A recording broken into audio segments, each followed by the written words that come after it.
Hello and welcome to the SlashNext webcast on catching live phishing attacks. Hi, I'm Jan Laban, Head of Marketing with SlashNext, and today I'm joined by our CEO and founder as our featured speaker today, Atif Mushtaq.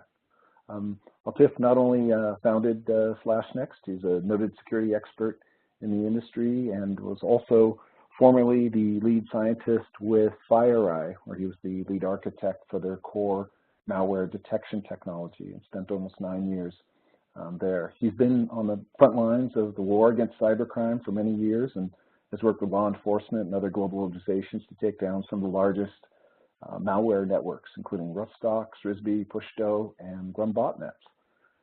So before we get into the main topics for today's webcast around the changes in the phishing landscape and how these attacks are evading defenses and what's needed to catch them and protect employees, Atif, it might help if you talk a little bit about what the problem you saw, what you saw going on in the market, and the changes in the threat landscape here that led you to found SlashNext. Thought the time has come that we repeat the same process for the social engineering attack, just like we did for malware and exploit, and come up with the zero-day detection technology, regardless of URL and the domain reputation. Yeah. It's the big challenge for sure. So, in those regards, I mean, what are we seeing kind of in the threat landscape? How are things changing? I mean, if we're doing a better job on malware and EXEs and next gen AV, URL filtration, what's the challenges around phishing? How's it changing? Yeah, sure. Well, of course, social engineering and phishing is not a new problem, but there are two things that are happening that I think is an indication of a changing threat landscape. First of all, social engineering and phishing classically has been about fake login pages or the links that are leading to malware, right? But that's changing now. And what's really happening that bad guys thought they have been very successful in conducting phishing and social engineering attacks. So why not we just move to some other type of attacks that do not involve the conventional phishing and social engineering tricks? And I would like to talk about a couple of ones that these are the type of attack, if you go back 4 or 5 years ago, were simply not really there. The first thing is actually are the malicious browser extensions. And it's kind of a way to bypass second factor authentication, because if you remember, fake login page was a problem, and what enterprise did, they started implementing second factor authentication. And now the bad guys are thinking, fake logins are no longer working. So they came up with a way that through the phishing or the social engineering, let people install browser extensions that are malicious. And once these extensions are installed, they have full control of the browser. They wait for the second factor to complete, and then they start scrapping data out of the browser memory. So it doesn't matter if you have the second or the third factor authentication, it's no match to something that is doing the man in the browser attack. Yeah, so it's another kind of a man in the middle attack, but it's man in the browser. Yeah. Yeah. And the second thing we're seeing is that we are seeing that instead of serving the conventional malware that usually people would install and they know, oh, they just install a malware, what bad guys have started doing is that they have started building cool utilities that have a legitimate functionality in it, right? But internally, there's a small routine that is malicious. So you can see the free PDF reader, your free online radio, and all that. And when people install it, they can certainly see that, okay, these things are adding some value. They don't know that it actually is a disguised, trojanized freeware. And then we also know that, what the classical way of snatching information was the fake login pages. And people think, okay, why don't we try to exploit another human emotion? We excite them with some free prizes. And if you can excite them, they can hand over their information, because we're going to tell them, if you want to claim this prize, give us your username and password. So instead of going the fake login path, you're making people excited and then asking for the confidential information.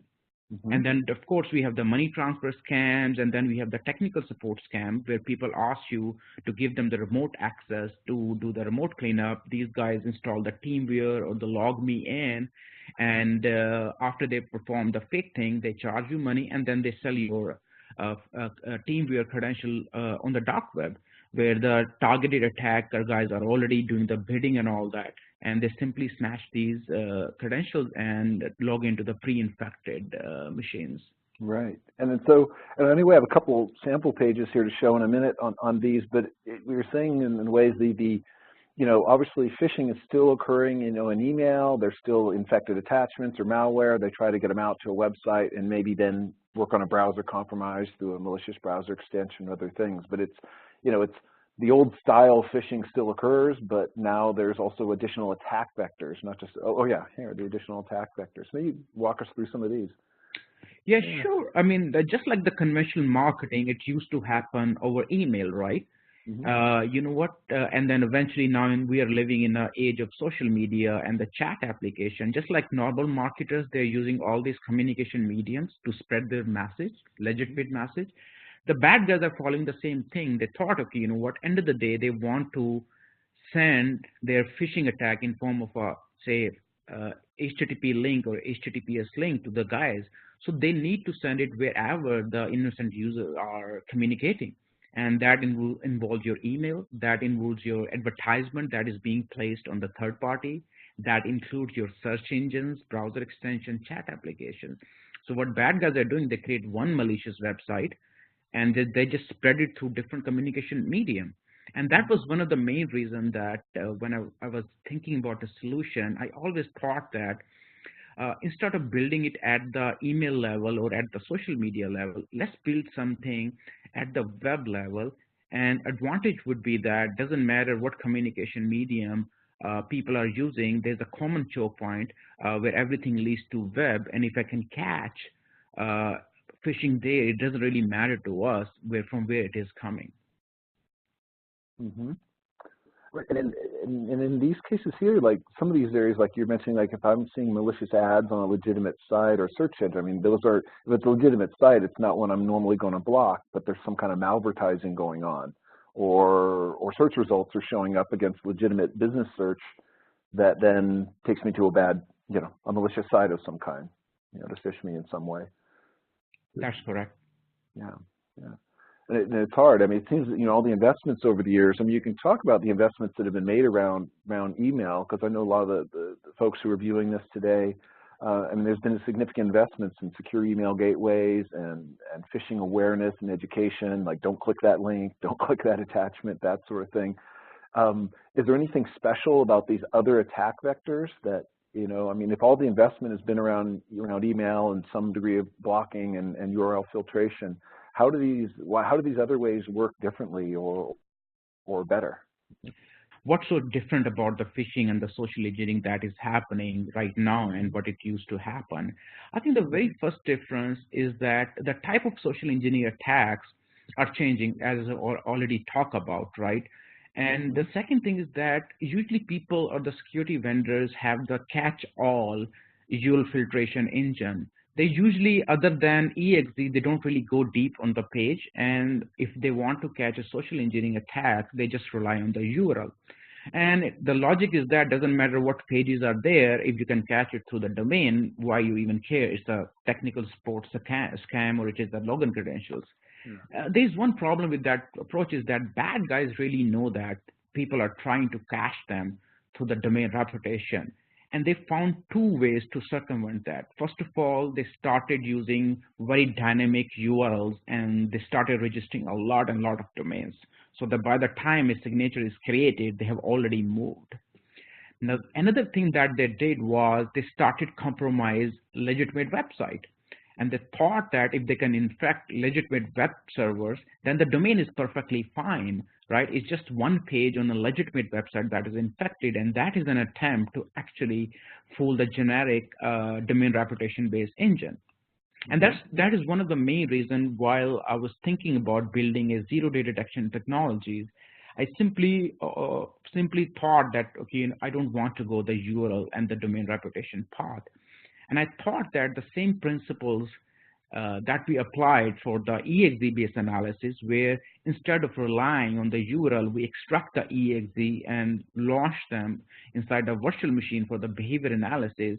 We can actually apply the same principle on the known malware attack. We can actually do the behavior analysis on the HTML.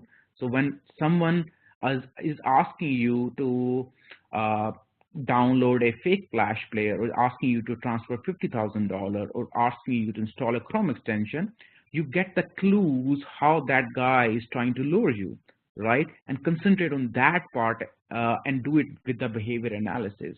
And if we can do that way, then it doesn't really matter what URL or the domain are being used by the bad guys, because you're going after the fundamental of social engineering that is being displayed on the web page. Mm-hmm.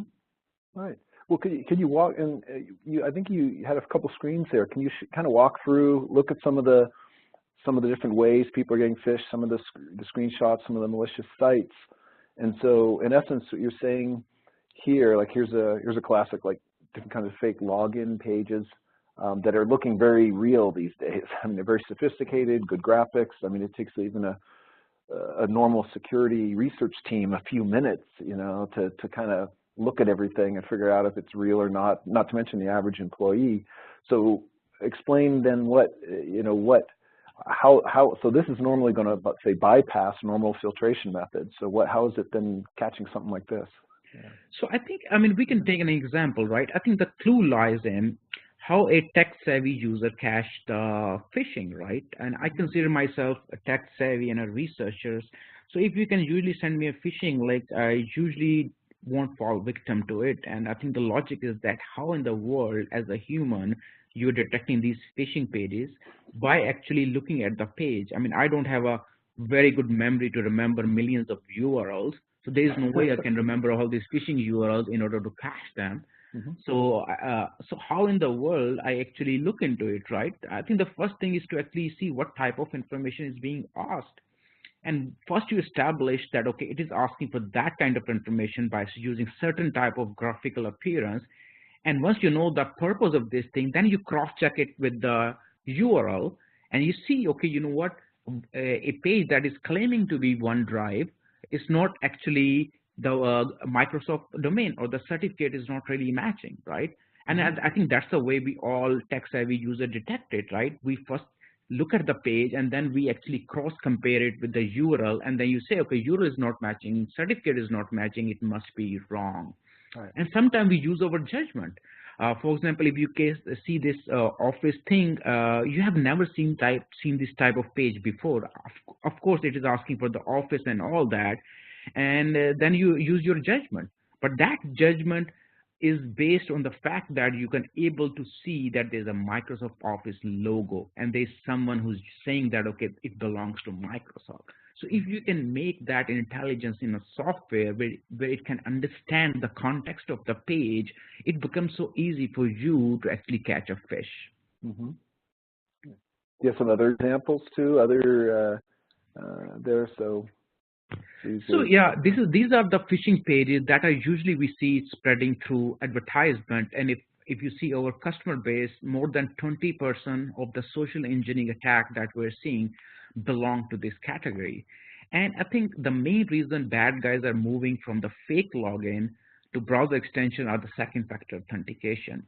Mm-hmm. They want to steal your data, and there are two ways. Either you steal their credentials and log in from some other browser from their own machine, or what they can do is that they can infect your browser, wait for the second factor to complete, and then whatever is being rendered, and that might be your servers or whatever, right? They start scrapping it. Just imagine that you have an admin portal where you manage your cloud services or your Amazon account, right? And there's a malicious browser extension. They don't need to steal your credentials, right? Mm-hmm. Because they simply wait for that, and then whatever information is being shown, they hijack that session, and they can do whatever they want to do. They can manipulate the content, they can steal it, and whatever they want to do, they can do it. Right. And that actually makes these type of attacks very dangerous, because your existing defenses can't really protect you against these type of attacks. Right, but and this is a very lethal thing. So it's promoted with phishing. Could be via email, could be via ads, something like that. But would wouldn't an endpoint protection or some kind of AV technology detect these browser extensions, or yeah, it's a very good question. It's a very good. I think AVs and other engines, they're designed to catch executable code, right? That runs on the operating system. So they can catch the WMI script, they can catch the x86 code, they can catch the memory exploit. But if you see these Chrome extensions, they're not executable. They're the JavaScript and HTML, right? So the fundamental technology that is needed to dynamically inspect HTML is simply not really there. AVs have spent so much time building that EXE analysis engine that they have to fundamentally develop a complete new technology in order to detect this JavaScript that is not leading to exploit, but it is just presenting itself as a useful application. And that's the main reason that if we see across our customer base, the AV is simply not catching these type of attacks. Because it's executing in browser memory, and it's not conventional EXE. It's just HTML and some JavaScript, style sheets, whatever. It's still. It's just a web page. It's a constant web page. It's the embedded web page. So yeah, the technology is simply not really there. And this is what we are trying to build, and we have built to actually come up with a new standard to inspect HTML with the behavior analysis. So with some of the other examples you had there, some of the other screenshots there, so Freeway. So this is example you hit on earlier, where it's a legitimate application. Maybe it really does do ad blocking. Maybe it really does do some virus removal. Maybe it really does something. But in some cases, it gets an online update a few weeks after it's been loaded and starts becoming snoopware, essentially, or what's... Yeah, so I mean, these utilities are pretty deceptive, because if you see the conventional ways of catching EXEs, that is to go after the complex rootkit, see if it's just trying to inject itself into the memory and all of that, right? These guys have none of that. Their 99% of the code is the graphical user interface and the useful functionality.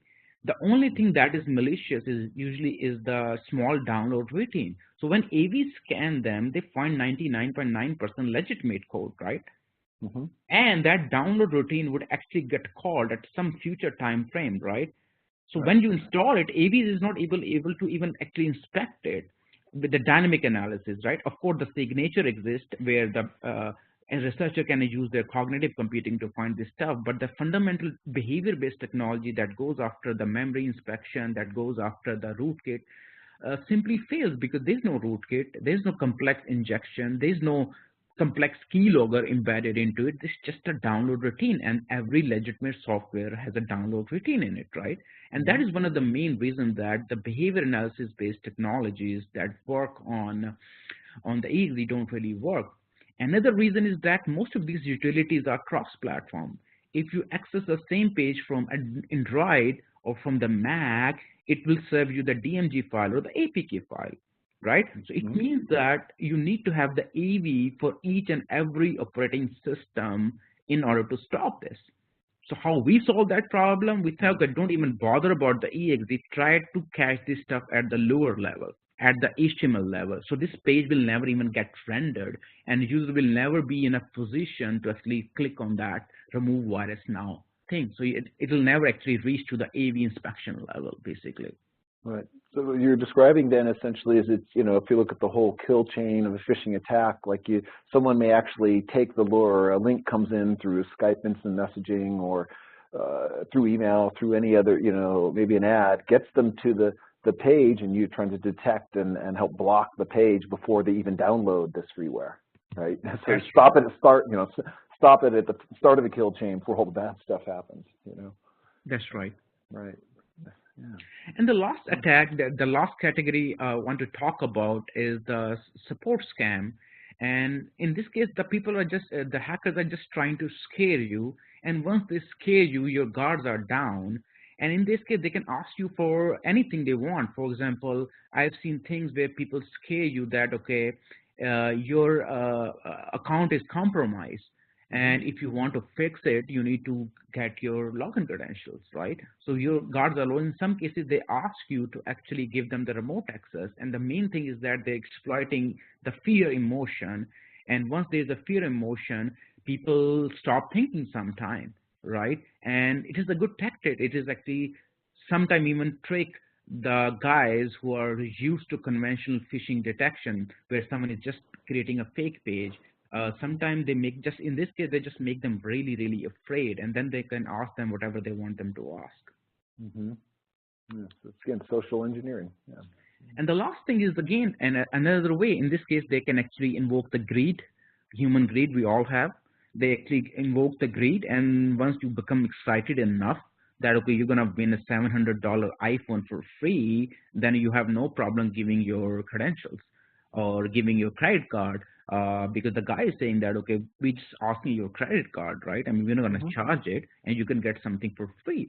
And then their fake reviews, where everybody's saying that, oh, I got my iPhone, I got my Galaxy S8 and all that, and they look really legitimate. So they fool you into this excitement, and then you do whatever they want you to do. Right.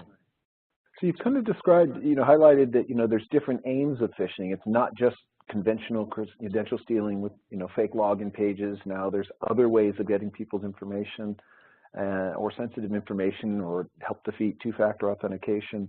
And you've talked a little bit about also the change in the threat landscape, that it's in email, but that's expanded beyond email to all these other sources. So they're tempted with phishing lures and all these other areas. So if you could speak again, though, to why is it that things can't keep up? I mean, the people who are watching this right now think of this. I mean, they have defenses and firewalls and threat feeds and all these things. Okay, yeah. Yeah, I think the first reason is that, I mean, most of the secure email gateway they use on the URL, and they try to make their URL download pretty fast. And that's one of the reasons that a lot of email phishing links are being stopped at the email gateway level, unless there's really, really patient zero. But the problem is that, I mean, there's still 5 to 10% that actually bypass the email-based analysis engine. And then there's certain cases where there's no email involved at all, right?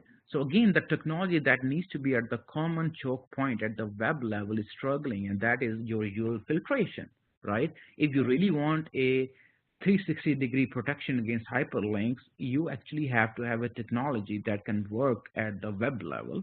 And that technology has a fundamental problem, as I've already talked, that, the bad guys they know that for the last 10 years, people have been trying to catch them through URL and the domain reputation, and just they took the shortly lived URL and the compromised domain. So again, I think the solution lies into the behavior analysis of the page itself. And once you have a technology that can detect stuff based on what's being rendered on the browser window, then the URL and the domain reputation doesn't matter. It's exactly like if you can catch an exe from the sandbox analysis, you don't really care about what URL is actually serving that thing. You just start catching it based on the exe that's being delivered. Yeah.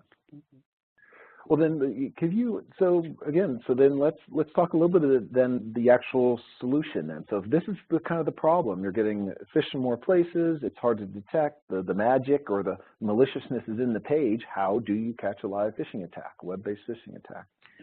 I think, again, the problem is that, I mean, just replicate that the good zero-day technology that you have, and those are those technologies running in the brain of the tech-savvy users, right? So again, I mean, in SlashNext, we really thought hard, right, how a intelligent, smart guy who knows about phishing avoid phishing attacks, and we found that end of the day, we really look closely into what's being rendered. And now the question was, how can you render so many things at the web scale, right? And how it is possible. So what we did, we found a way where we can inspect the web-bound traffic in a real-time fashion. We can have a very good way to drop 99% of the legitimate traffic. And then whatever is the suspicious, we send this information to our cloud. And in the cloud, we use the virtual browser technology to launch the same website that your user is currently viewing. And it happens within 10 seconds of when that thing gets opened in front of that user. And now the only difference is that the virtual browser that we are using in the cloud is being viewed by a intelligent agent, a good reasoning engine, and that uses the visual clues, language clues, behavior analysis clues, just like a human would do. And it applies the same thing on the copy that we are rendering in the cloud, and based on that, it finds that information. And then once it finds that information, then the URL becomes automatically bad. Any URL that serves bad stuff is automatically bad. And then you can block it based on the URL thing. So again, the virtual browsing in the cloud is the way to go, in my opinion. Right. So in essence, you're not saying it. I mean, the links. What you're saying is it's very difficult to stop the links from getting presented to users because they're getting them through other means. They're seeing ads on legitimate sites that you can't block, things like that. But it's when they click on a link of any kind, they then navigate to a site that it's suspicious, as you're saying. Then the detection cloud, you're saying, kicks off all these virtual browsers and examines that site like a user or a whole team of security researchers would do to test the site. And exactly right. And the next point is that the moment you detect it, that intelligence should be readily available to the rest of the world within seconds, so that only there's one patient zero in the world, right? So for example, if our system is being used by the whole world, for example, then there's a one guy where we'll detect it after 10 seconds, and then that will become instantly blacklisted across the whole customer base. And advantage would be that this process is happening in real time. It's not like the normal thread feed where thread feed goes to researchers' lab, they actually manually filter out the false positive, and then there's a time delta where it can be made available for the instant blocking. In this case, things are happening pretty quickly. A user clicks on a link, within 50 seconds, you found that it is bad, and that website is blocked within seconds for the rest of the world. And this is the ultimate detection and the protection combination that a world needs in order to catch this patient zero and zero-day attacks. So in essence, you're saying, so if it's patient zero of a zero-day previously unknown threat, they browse to this page. Within a few seconds, the SlashNext can determine that it was malicious, and now now you have that URL available for your blocking infrastructure to block, whether it's firewall, DNS, whatever your normal blocking infrastructure would be. Okay, and that's only if they're there. But if anyone else had detected it, even beyond your site, behind your network, you said it could also be available, then made available to block, Yeah, broadly. I mean, again, the purpose is to actually use that intelligence to block, to make the rest of the world immunize against that attack, basically. So one detection and the rest is all blocking and protection.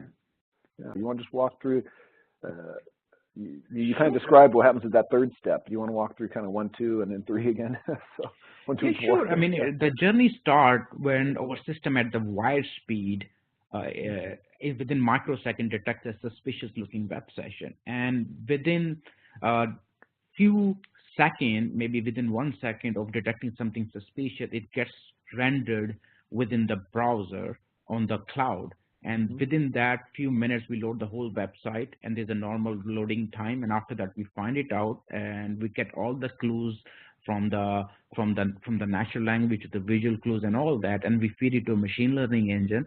That is pretty fast. It gives a verdict, and we have very few false positives. And once you get a verdict, you extract the URL and block it across the whole customer base, basically. Right. And it happens in real time with no prior knowledge of anything. Right, right. So it's like I said, it's like what a team of researchers might do to try it out, but it's doing it at cloud speed with a whole ton of virtual browsers, to exercise it. Okay. In fact, we had a question came in here, which is related to this. It says I think it's about the deployment, but it said, well, where does the appliance reside on premise? So the thing that catches the thing that determines the initial thing on the left. What's the suspicious session thing? So yes, I think the first step is that, first of all, because the phishing is happening at the web scale and we are a web scale system, so I think the first step is to actually we need to intercept all the bidirectional traffic. And when we see the bidirectional traffic, the job of the hardware sensor is to actually filter out the benign traffic, because we don't want to waste cloud resources in rendering legitimate website, right? And a very small fraction of whatever we see at the appliance level, we extract the meta information, all that, and we are very privacy conscious. We don't send your files and all that just like Sandbox do, right? We just extract the anonymous meta information enough to render that page again in our virtual browsing cloud. So we send that meta information and we determine the bad, and then the byproduct of that analysis is the URL that gets reported to the management console. At the same time, we get integrated with the firewall and the DNS server of the customers, and we block it. So advantage is that you're listening to this thing out of band at the span port level, so there's no risk of any latency on know that we are not really forwarding all of your traffic to our thing. We're just extracting the out of band meta information. So there's zero risk in our system, because there's no latency, nothing like that, and the system can be up and running within 20 minutes. I mean, there's no policy configuration. It's all autopilot basically, right? It's all cloud managed basically. Right. So the appliance sits outside the span port, right? So yeah, so it's not inline. You don't have to take anything offline to put it in. But even there, it's sniffing the traffic, and you're saying this is the meta information, header information. So it's no PII or anything like that going up to our cloud. It's just something that allows us to recreate the browsing session, so we can examine the site, right, and see if it's malicious. Yeah. Okay. And anyone else who's on viewing today, you can go ahead and type in questions in the chat box there. See, I got two more here. One said, I think it's a similar question. He says, you're talking a lot about phishing site detection. How do you actually help block malicious sites? I think we answered it, but you want to answer that again. So. Yeah, of course. Of course, in our case, the patient zero is the first user across our whole customer base that is served a patient zero, and then instantly this page gets blocked within whole customer base. So after the first patient zero, everything is protected, right? And we'll give you the warning page and all that, right? So user will start seeing the warning page on their browser screen. So anyone who actually try to browse to the same page, they'll get the red screen and all that. And so again, it's the patient zero, and that needs 15-second time. But we actually report it back to the admin. So if admin want to take any action, they can do it. And in some cases, to be really frank, the user takes 30 seconds to do this thing, and we actually block it before he actually reach to the next stage, right? So that user is blocked, and we have seen cases where the first page was rendered and the user was actually typing that information, and that thing gets blocked. So when he pressed enter, there was no data exfiltration at all. Okay. Let's see, I have another one. This got asked earlier on. Again, we may have answered some of this. It says, my existing web gateways and firewalls already block most malicious sites. What are you doing that's different? So, okay, I think the fundamental thing we started thinking, because we believe that, I mean, if you see all these headlines, right, we believe that the firewall and gateways, they actually cache the commodity stuff, but when it comes to the real hard stuff, they're missing it, right? And that was the only reason I started this company. If it was a solved problem, there was no point actually starting this company, right? So we believe that, okay, there's a lot of attacks that are being bypassed by firewall, and it's pretty evident from our existing customer base. I mean, 70% of our customer base are using the next-gen firewall. They have the proxies and all that. And we go into the POC, the only reason they're buying us because they think that, okay, there's a gap in their existing web gateway that needs to be filled. And why we are able to fill that thing? Because we're using a fundamental different technology. We are not relying on the firewall update where it gets all the known attacks as a blacklist from the cloud. We do it on the go. And so again, we are there to fill the gap. We are not replacing your firewall, but we certainly see that there are a lot of attacks that are bypassing your existing defenses. And we offer free gap analysis as well. So we actually make it pretty easy. We always get this little bit of the push, okay, I'm pretty secure. So what we do is that we say, okay, you know what? we simply give you the zero-day URL from our cloud. You just span a virtual browser and just simply browse it. And if you think your firewall is not catching it, then we can definitely help. And on average, between 50 to 90% of the URL that we give them go unbypassed. And of course, there are few that are actually being caught by the firewall. I mean, they're doing their job, no doubt about that, right? And then people say, okay, and there's no paperwork, nothing there. I just asked this guy, they gave me the 100 URL, I ran it, and there's a 50% gap, right? Now I think I'm actually in a position to try. So the free gap analysis is actually an option where people think, okay, oh, is there even a gap? And that can be tried. You just simply ask us, no paperwork, no commitment. We simply share the URL through a box folder, and you try it yourself. And if there's no gap, then of course you don't need to try our system. So basically, yeah, and I know we do this with a lot of customers that, they go, yeah, I don't want to necessarily put your box in to do the trial, right? But we'll give you a pile of freshly caught, malicious sites. Here's the links. Go ahead, spin up a safe VM or virtual browser or whatever. Click on them, and if they're blocked, then hey, your systems are great. If not, look at and I know through experience, 80–90% of these ones just slip right through because their threat feeds and detection technology haven't caught up yet. I mean, that's what we see, time and time again. But we also can offer free trials, as well. If you want to bring the appliance in on the main network site or something like that, or main branch office, we can gladly send those out to you and can work on that, as well, just to see, how many things get caught, by where your employees are surfing, basically. So, yeah. And there's another update that I want to share with you. I mean, usually I always talk about a little bit about the upcoming things, so I would take maybe a minute to talk about some of the additional functionality that we have built. So one of the main things that we have recently added, and we're going to launch it pretty soon, is the ability to cache the callback communication and the data exfiltration that is happening from the Chrome extension and all that. And we created a small a variant of our virtual browser technology, right? And the main reason was that people were saying, okay, before your system came up, there were already a lot of machines that are infected. What you're gonna do with them? And we really thought hard.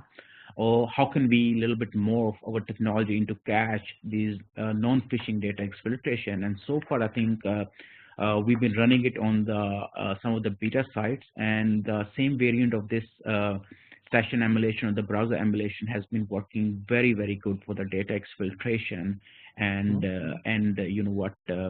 and callback communication. And to be really frank, when it comes to the callback and all that, a good technology doesn't even exist. So we are actually also making a very big difference on this, on protecting whatever is already infected, right? We can only stop the future attack once we get deployed, but we're also taking one step that we clean up the mess that is already there, so that people get into the clean state, and then when they are in the clean state, we start protecting these attacks in real time. Yeah, and that's right. So you catch things that post-infection evidence, when they're doing the callbacks, and note that because it's bidirectional web traffic. You see it both ways. And a lot of them are actually the Chrome extension that we're catching. Around 60% of the data exfiltration we are catching are from the Chrome extension, and the reason is that because the AVs is not really protecting them, so they are sitting in the browser and doing all this data exfiltration. And on typically we find a lot of browsers that are pre-infected. People are using them, this online thing. And if you remember, I mean, Google blocked extensions recently that were being used by millions of people, right? And even the Google is not able to stop these extensions, although most of these extensions were actually residing in the Google account. I mean, they don't even have the good technology to detect the malicious thing. And that's the reason that, I mean, EXEs are less there, and these things are simply scrapping your HTML pages, and your second factor is simply doing nothing there. Yeah, it's tough. Well, if you can go to the final slide there, Atif there, there. So if there's any final questions, we've come up to the 45-minute point here, and we promised it would only go that long here. If there are any final questions, I would say welcome inquiries of any type. Can hit our website, slashnext.com. Feel free to engage with us, and we can arrange follow-up meetings and discuss anything you want about current challenges with the security stack and phishing education awareness and all that to help out. So again, I want to thank Atif. Thank you very much, for sharing your thoughts today and expertise here. And I hope for those who were able to join today that you learned something. We will, get this up into a replay and follow up with a link if you had to drop out early or just want to be able to share it with colleagues. And again, thank you very much today. Oh, thanks everyone. Thanks for your time. Have a good one.